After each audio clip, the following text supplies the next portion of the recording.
வணக்கம். அன்பில் பரம்பரைக்கும் திராவிட இயக்க பரம்பரைக்கும் நீண்டகால தொடர்பு உண்டு.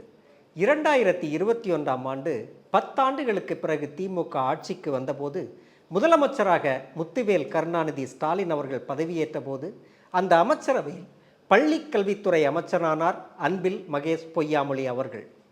அவர் பதவியேற்ற நாள் முதல் வலதுசாரிகளும் பாஜகவினரும் அதிகமும் குறிவைத்தது பள்ளி கல்வித்துறையைத்தான். இந்த 4 ஆண்டுகளுக்கு பின்னர் மதயானை என்ற நூலை எழுதியுள்ளார். பள்ளி கல்வியில் தேர்ச்சி விகிதம் அதிகரித்திருக்கிறது, மாணவர்களின் சேர்க்கை விகிதமும் அதிகரித்திருக்கிறது. வாருங்கள் அவருடன் உரையாடுவோம். வணக்கம். நீண்ட அரசியல் பாரம்பரியம் இருந்தாலும் 2021ஆம் ஆண்டு முதலமைச்சர் பதவியேற்ற போது பள்ளி கல்வித்துறை அமைச்சராக அன்பில் மகேஷ் பொய்யாமொழி அவர்களை அறிவித்தார். மொத்த இந்தியாவிலையும் வலதுசாரிகளாலையும் பிஜேபியாலையும் பல தரப்பாலையும் குறிவைக்கப்பட்டது உங்களோட துறை தான். எப்படி இருந்தது இந்த 4 ஆண்டு காலம்? கிட்டத்தட்ட ஒரு 4 வருஷம் ஓடுனதே தெரியாத அளவுக்கு நாங்கள் உழைச்சிருக்கோம் அப்படின்னு நாங்கள் சொல்லுவோம். ஏன்னா மாண்புமிகு தமிழ்நாட்டு முதலமைச்சர் அவர் எப்படி பணியாற்றுறான்னு பார்த்து இன்றைக்கி நாங்களும் அதை பார்த்து கற்றுக்கிட்டு நாங்கள் ஓடிட்டுருக்கோம். 2021 பள்ளிக்கல்வித்துறை அமைச்சராக வரும்பொழுது அதுக்கு முன்பு ஒரு எதிர்க்கட்சியை சார்ந்திருக்கின்ற ஒரு சட்டமன்ற உறுப்பினராக இருந்த அனுபவம். மக்கள் வேலைன்னு வரும்போது அப்போ அவங்க கார்ப்பரேஷன் எலெக்ஷன் அதெல்லாம் நடத்தவே இல்லை. அதனால் கவுன்சிலர் வேலையும் சேர்த்து நாங்கள் தான் பார்ப்போம். அது உள்ளபடியே ஒரு புது அனுபவம், உள்ளபடியே அவ்வளோ ஹாப்பியாக இருக்கும். ஒரு சின்ன சாக்கடை அடைச்சிருந்தா கூட அடுத்த நிமிஷம் நாங்கள் போய் அந்த சாக்கடையை நாங்கள் சுத்தம் பண்ணுறது, அது சார்ந்த அதிகாரிகளை வர வைக்கிறது, அதிகாரிகள் சைடு எங்களுக்கு கோஆர்டினேஷன் இல்லை என்னன்னு சொல்லி நம்ம அப்ரோச் பண்ணுற விதத்தில் இப்படி தான் இருந்துச்சு. பட் 21 நீங்கள் சொல்கிற மாதிரி பள்ளி கல்வித்துறை அமைச்சராக வரும்போது இன்றைக்கி எத்தனை துறைகள் இருந்தாலும் எல்லாத்துக்கான பேஸ்ன்னு பார்த்தீங்கன்னா ஸ்கூல் எஜுகேஷன் தான். ஒரு மிகப்பெரிய ஒரு பொறுப்பு. மகேஷால் அது தாக்கு பிடிக்க முடியுமா, மகேஷ் அதை எப்படி அதை கொண்டு போவார் அப்படிங்கிற கேள்விகள் எல்லாத்துக்கிட்டையுமே இருந்திருக்கு. ஏன் எனக்கிட்டே இருந்திருக்கு. ஏன்னா இவ்வளோ பெரிய ஒரு பொறுப்பை என்கிட்ட ஒப்படைச்சதுக்கு பிறகு அதில் உள்ள கூட பார்த்திங்கன்னா அவ்வளோ சப்டிவிஷன்ஸ் இருக்குது. அது சார்ந்து பல துறைகள் சார்ந்தது இருக்கிறது. ரொம்ப சென்சிட்டிவான ஒரு பிரச்சனை. அதை எப்படி நம்ம கையாள போகிறோம். அது இல்லாமல் தமிழ்நாட்டினுடைய அரசியல், திராவிட அரசியல் எங்கேருந்து தொடங்குனா நீதி கட்சியிலேருந்து எல்லாருக்கும் கல்வி சென்றடைய வேணும் அப்படின்னு தான் ஆரம்பிக்கிறது. ஸோ இந்த மாநாடுகளில் 2017 மாநாடுகளில் பேசினது, அதன் பிறகு கூட்டங்களில் பேசுனதுலாம் பார்த்திங்கன்னா நிறையா இந்த எஜுகேஷன் சம்மந்தமாக நான் பேசியிருக்கேன். அந்த அனுபவம் ஒரு பள்ளிக்கூடத்துக்கு போயிட்டு வந்த ஒரு மாணவனாக, ஒரு கல்லூரியில் படித்த ஒரு ஸ்டூடெண்ட்டாக, ஸ்கூல்னால் என்னன்னு தெரியும், டீச்சர்னால் என்னன்னு தெரியும், நமக்கு என்ன தேவைங்கிறத தெரிந்த ஒரு மாணவன், அவ்வளோதான். ஆனால் ஒரு அமைச்சராக வந்ததுக்கு பிறகு அதில் இருக்கின்ற மற்ற விஷயத்தை கற்றுக்க வேண்டும்ங்கிற ஒரு ஆசை. அதனால தான் களத்தில் நேரடியாக போக வேண்டும் அப்படின்னு நாங்கள் போய் கற்றுக்கிட்டோம். நவம்பர் மாதம் 2021 மே மாதம் ஆட்சிக்கு வந்தோம்னு சொன்னால் நவம்பர் மாதத்துல தான் ஃபஸ்ட்டு ஃபேஸ் ஸ்கூலே நாங்கள் திறந்தோம்.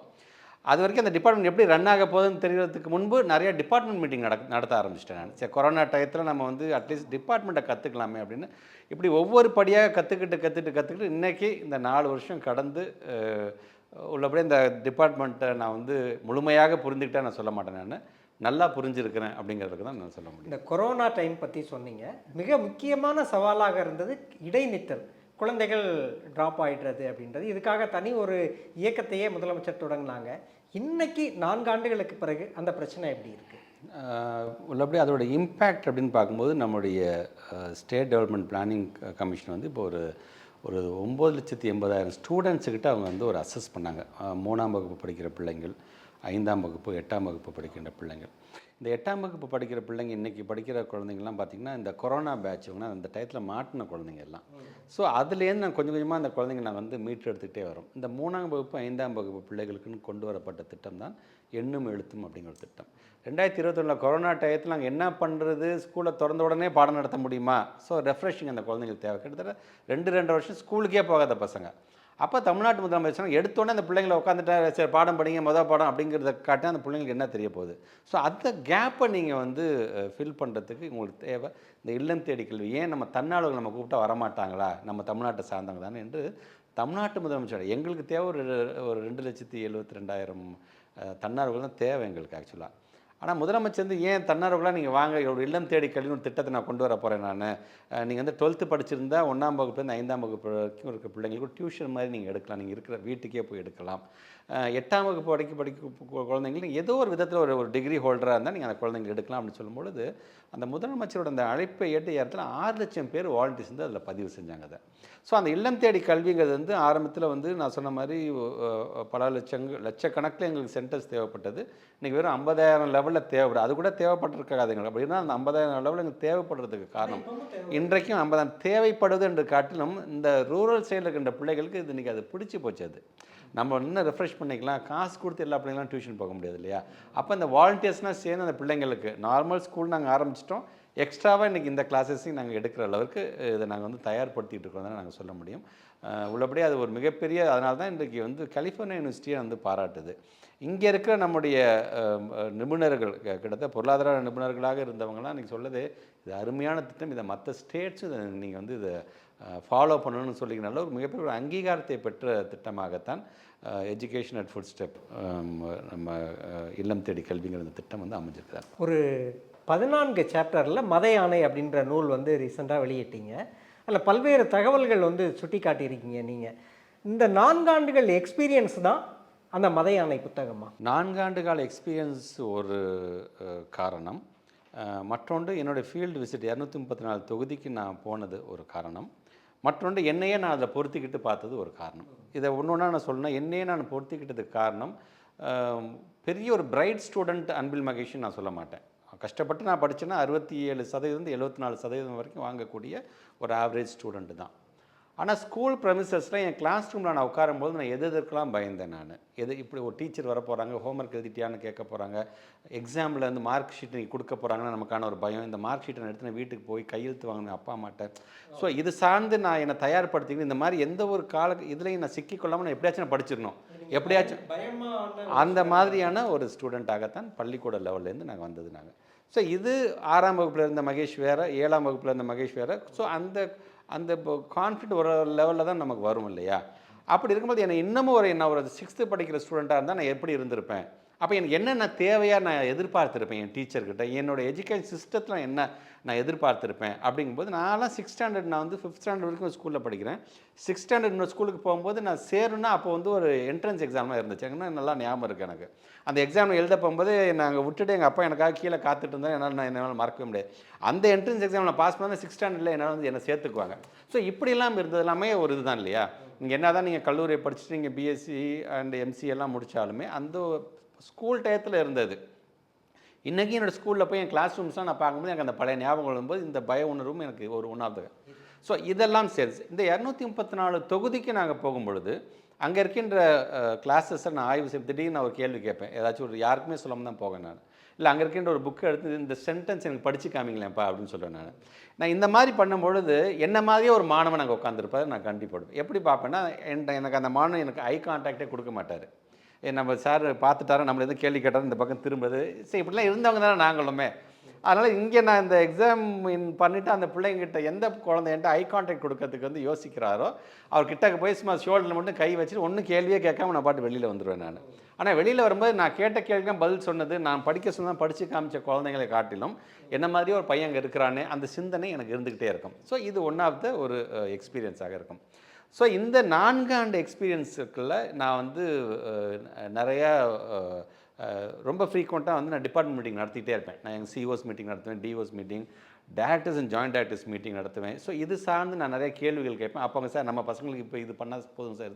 ஸோ அவங்க சொல்கிறது இதெல்லாம் உள்வாங்கிக்கிட்டு நம்ம இருக்கும் பொழுது திடீர்னு தேசிய கல்விக் கொள்கை அப்படிங்கிறதுக்கெல்லாம் முரண்பட்டு அவங்க செய்தி, ஐயோ இது என்னால் ஏற்றுக்க முடியாது அப்படிங்கிறது என் ஸ்டூடெண்ட்ஸுக்கு நான் ஃபஸ்ட் சொல்ல. அன்பில் மகேஷா நான் 6th ஸ்டாண்டர்ட் படிக்கிற பையன், என்னால் இது ஏற்றுக்க முடியாது, இதில் எப்படி பண்ணால் எனக்கு பயமாக இருக்குது எனக்கு. ஸோ அந்த ட்ராப் அவுட்டுக்கு என்ன வேணுமோ ஃபஸ்ட்டு நான் சொன்ன மாதிரி இந்த இல்லம் தேடி கல்வினா ட்ராப் அவுட்டை குறைச்சி நம்ம இன்னைக்கு கொண்டு வந்திருக்கோம் இல்லையா? இல்லை அது ட்ராப் அவுட் ஆக தான் ஆகணும்னு சொல்கிற மாதிரியான ஒரு கருத்தை திணிப்பதாகத்தான் அந்த தேசிய கல்விக் கொள்கை 2020 இருந்துச்சுங்கும் போது தான் இதெல்லாம் சேர்த்து சரி வெறுமே நம்ம வந்து இந்தியை உள்ளே நுழைக்கிறாங்க, இதில் வந்து மற்ற அந்த பிஎம்சியை ஒத்துக்க சொல்கிறாங்கிறது மட்டும் இல்லாமல் சைக்காலஜிக்கலாக பிள்ளைங்களை எந்தெந்த விஷயத்தில் பயமுறுத்துறாங்க. நாட் ஒன்லி ஸ்டூடெண்ட்ஸ், டீச்சர்ஸையும் எந்தெந்த விதத்தில் அவங்க பயமுறுத்துறாங்க, டீச்சர்ஸை வந்து எப்படி ஒரு கிள்ளிக்கரையை அவங்க பயன்படுத்த பார்க்குறாங்க முதற்கொண்டு அதில் இருக்குது. அதில் ஸோ நம்முடைய கொள்கையில் எப்படி உள்ளே போகிற பார்க்குறாங்க, ஸ்டூடெண்ட்ஸ் மேலே எப்படி இது பண்ண பார்க்குறாங்க, நம்ம சிஸ்டத்தை குலைக்கிறது. நான் டெல்லியில் இருந்துட்டு நான் சொல்கிறது நீ செய்யி அப்படிங்கிற மாதிரியான ஒரு, அதனால தான் அதில் நான் வந்து ரொம்ப ஸ்பெசிஃபிக்காக ஒன்று சொல்லிப்பேன். இந்த தேசிய கல்விக் கொள்கை 2020 என்பது வந்து ஒரு ஆவணம் அல்ல, இது ஒரு ஆணவம் அப்படின்னு நான் எழுதியிருப்பேன் அதில். ஸோ அந்த மாதிரியாக திணிக்கும் பொழுது அதை கண்டிப்பாக ஒரு எஜுகேஷன் மினிஸ்டராக, நானும் மினிஸ்டராக இருந்தேன், நானும் உட்காந்து 4 கையெழுத்து போட்டேன், சுற்றி இன்ஸ்பெக்ஷன் பண்ணேங்கிறது இல்லாமல் நான் என்னோடய ஸ்டேட்டை, என் எஜுகேஷன் சிஸ்டத்தை நான் காக்க வேண்டியது. இந்த சிஸ்டத்தை காக்கிறேன்னு சொன்னேன்னா என் ஒட்டுமொத்த ஸ்டூடெண்ட்ஸை நான் காக்க வேண்டும். அப்படிங்கும்போது தான் தமிழ்நாட்டு முதலமைச்சர் சொல்லும்போது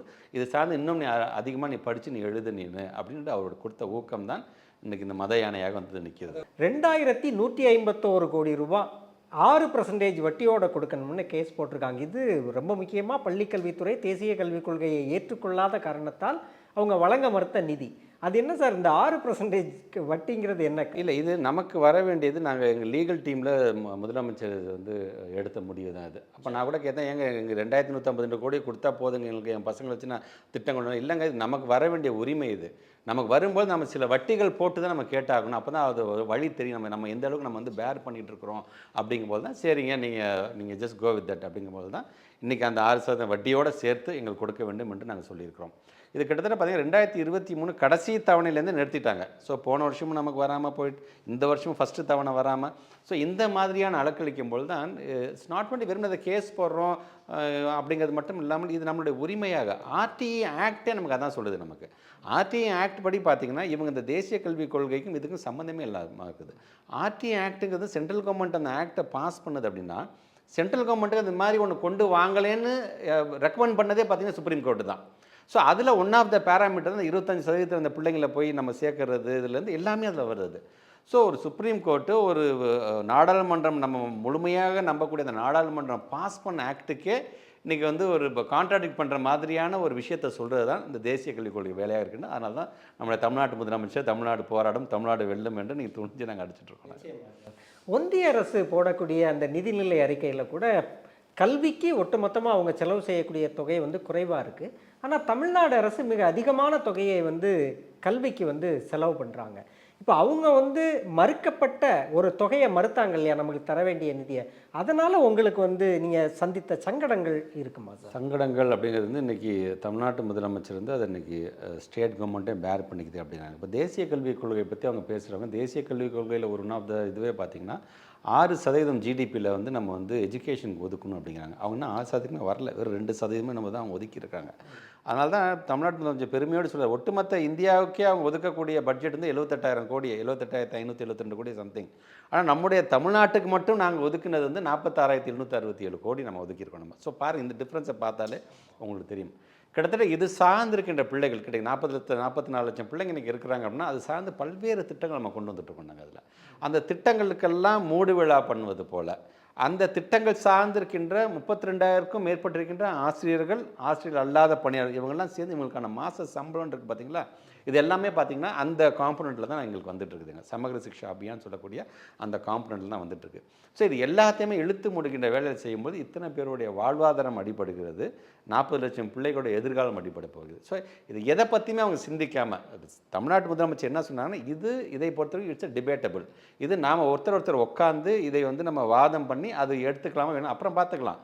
ஆனால் எங்களுக்கு வருஷம் வித்தவுட் எனி கண்டிஷன் நீங்கள் ரிலீஸ் பண்ணிட்டு இருந்த பணத்தை நீங்கள் பண்ண வேண்டியதானே அப்படின்னு நம்ம தமிழ்நாட்டு முதலமைச்சர் அதை கேட்குறாங்க. அதில் பட் அவங்க அதை விடாப்படியாக, ஏன் மற்றவங்களாம் ஒத்துக்கிட்டாங்களே நீங்கள் ஏன் ஒத்துக்க மாட்டிங்கன்னா, தமிழ்நாடை பொறுத்த வரைக்கும் இது தனித்துவமான ஒரு மாநிலம், எப்படி வந்து பகுத்தறிவோடு சிந்திக்கக்கூடிய மாநிலம் வந்து எல்லாருமே தெரிஞ்சது தான் அதில்.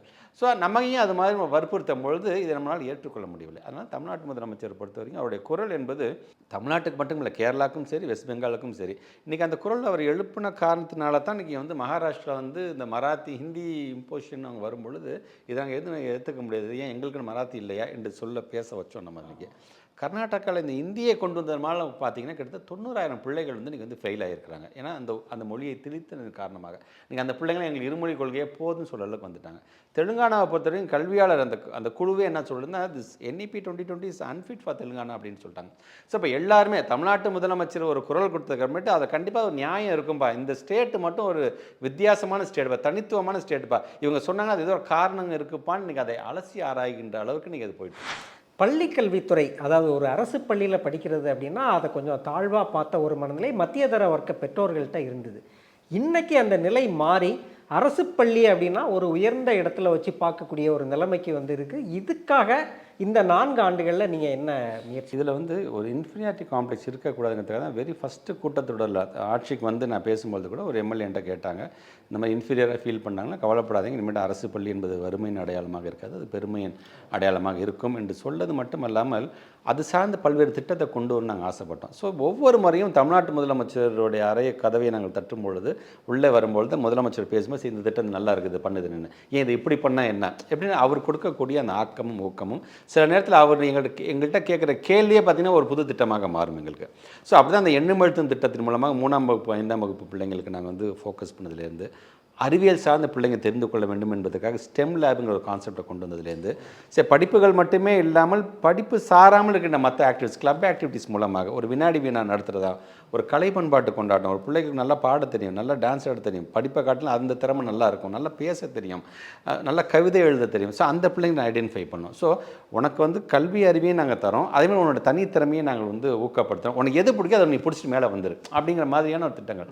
கிட்டத்தட்ட 67 விதமான திட்டங்களில் வந்து இன்றைக்கி வந்து அந்த ஸ்டூடெண்ட்ஸ்க்கு நீங்கள் சொல்கிற மாதிரி ரூரல் பகுதியை சார்ந்த பிள்ளைங்களுக்கும் ஹைடெக் லேப், கம்ப்யூட்டர்னா என்ன, அந்த ஹைடெக் லேப் வந்து எல்லாத்துக்கும் கொண்டு போக வேண்டும் என்பது கொண்டு வந்ததும் சரி.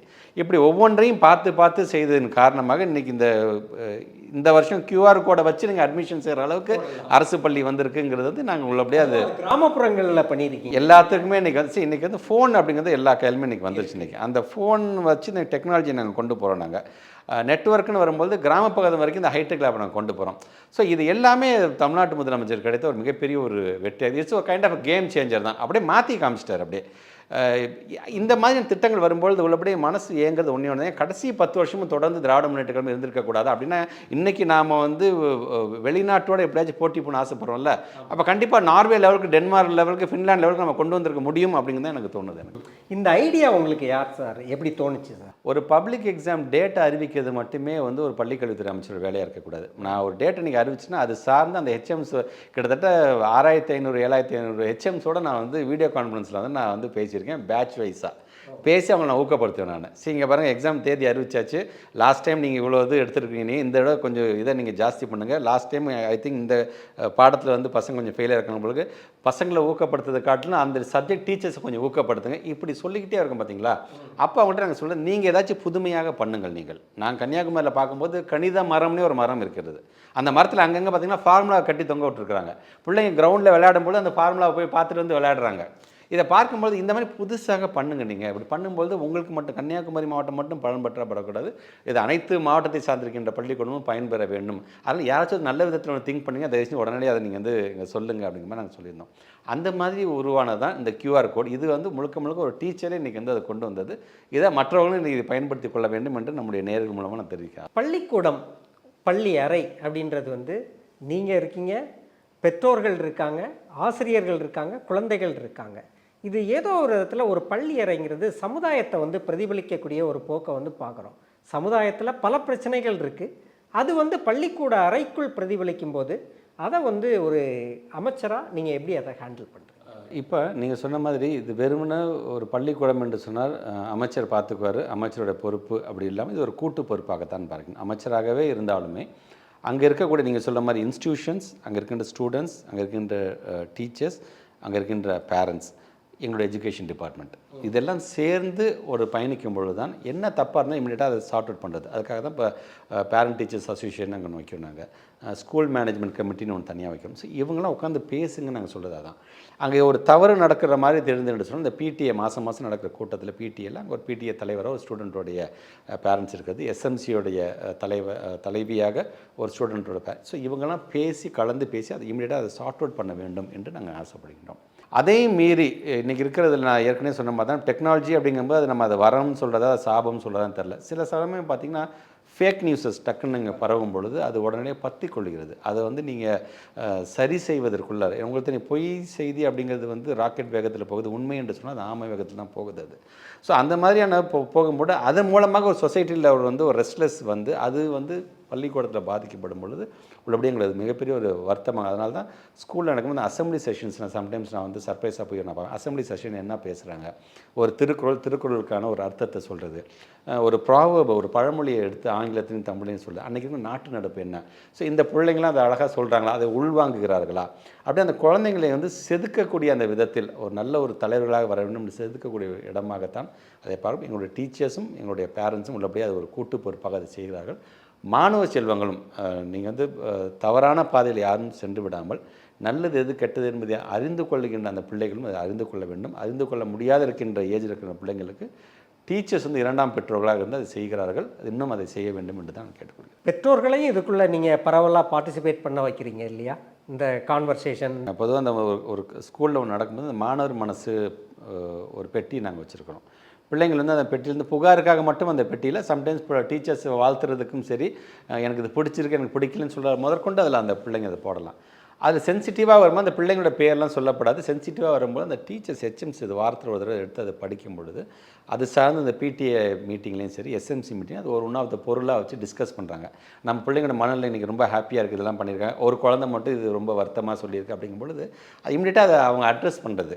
அந்த அசம்பிளிலே உட்காந்து பேசும்போது நம்ம ஸ்கூலில் கூட ஒரு குழந்தைங்களுக்கு வந்து ரொம்ப ஹாப்பியாக ஒரு இந்த டீச்சர் நம்மளோட பிடி மிஸ்ஸை நம்ம தமிழ் டீச்சரை பாராட்டியிருக்கு, ரொம்ப சந்தோஷம். அது யாருன்னு நான் சொல்ல விரும்பல. அதேமாதிரி ஒரு குழந்தையை பொறுத்த வரைக்கும் இந்த டாய்லெட்டில் ஏதோ ஒன்று சரியில்லைன்னு சொல்லியிருக்கு, அது உடனே நாங்கள் சரி செய்ய. ஸோ இந்த இன்ட்ராக்ஷன் கொடுக்கும் பொழுது அந்த அசம்பிளி செஷனில் வந்து வேடிக்கை பார்க்கக்கூடிய பேரண்ட்ஸும் சரி, டீச்சர்ஸ் சரி, இவங்க எல்லாமே அது ஒரு ரெஸ்பான்சிபிலிட்டி அதை எடுத்துக்கிறாங்கிறது தான் அதை நான் பார்க்குறேன். சார், நாங்கள்லாம் படிக்கும்போது இன்ஸ்பெக்டர் வராரு அப்படின்னோடனே தெரிச்சு ஓடிடுவோம் பயந்து போய்.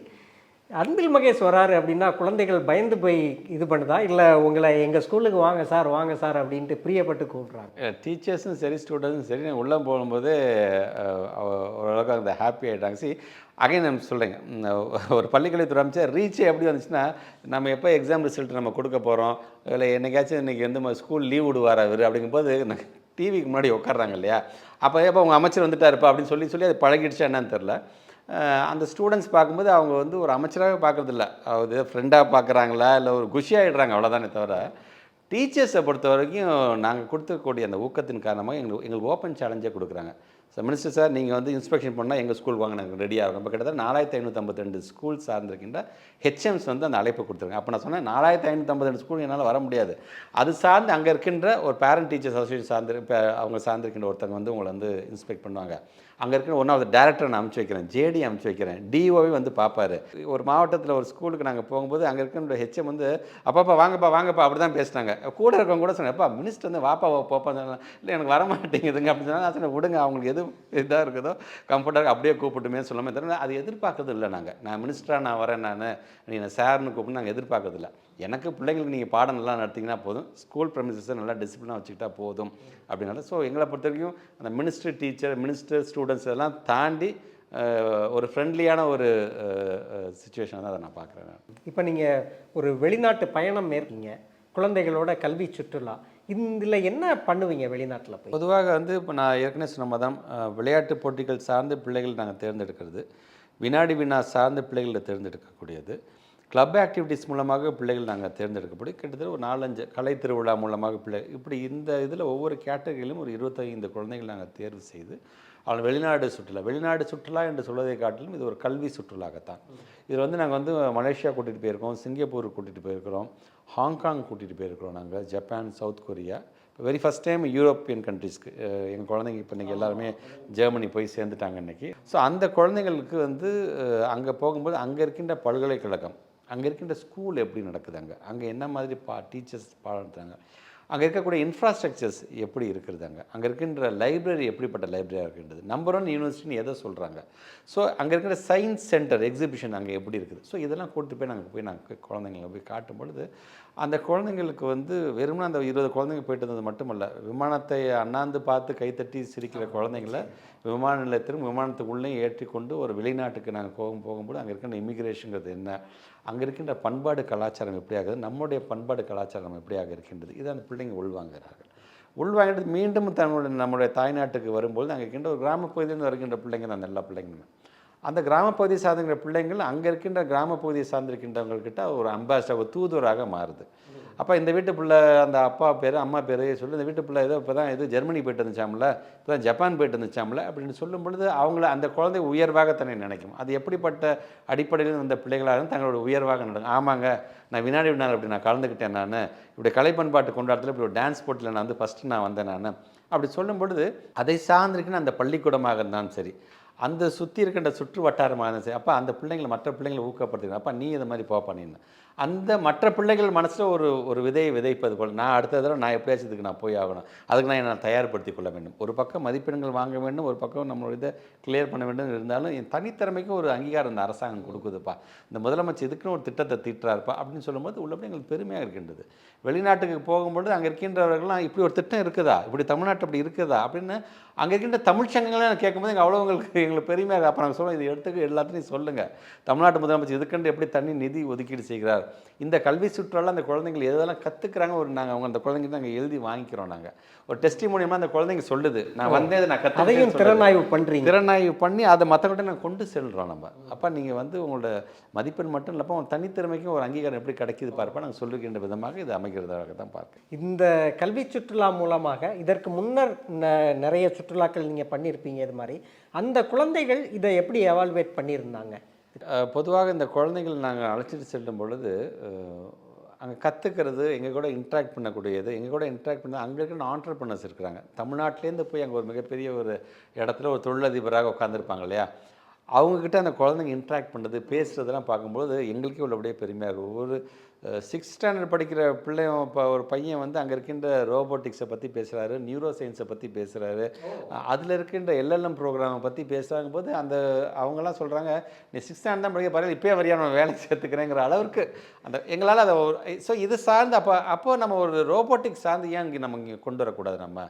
ஸோ சம்டைம்ஸ் வந்து இது எங்களுக்குமே ஒரு படிப்பினை தான். அது பார்க்கும் பொழுது இந்த ஒரு பையன் மட்டும் பண்ண, அப்போ இந்த மாதிரி பையன் எத்தனை பேர் இருப்பாங்க, ஸோ அப்போ ஏன் நம்ம வந்து ஆர்டிஃபிஷியல் இன்டெலிஜென்ஸையும் ரோபோட்டிக்ஸையும் நம்ம கொண்டு வரக்கூடாது என்று எங்களுக்கு சில அந்த ஸ்டூடெண்ட்ஸ் வந்து ஒரு டீச்சராக மாறிடுறாங்க. ஸோ இது சார்ந்து பல்வேறு திட்டங்களையும் எங்களுக்கு கொண்டு வரும்பொழுது வெறுமனே இங்கே நான் வந்து மகாபலிபுரம் நான் கூட்டிகிட்டு போனேன், இங்கே இருக்க மெரினா பீச்சு கூட்டிகிட்டு போனேங்கிறது காட்டிலும் அறிவு சார்ந்த பிள்ளைங்களை நான் கூட்டிகிட்டு போனேன். ஒரு என்டர்டெயின்மெண்ட்டாக அந்த குழந்தைங்க ஒரு மிகப்பெரிய உலகத்தை நான் காட்டுறேன்.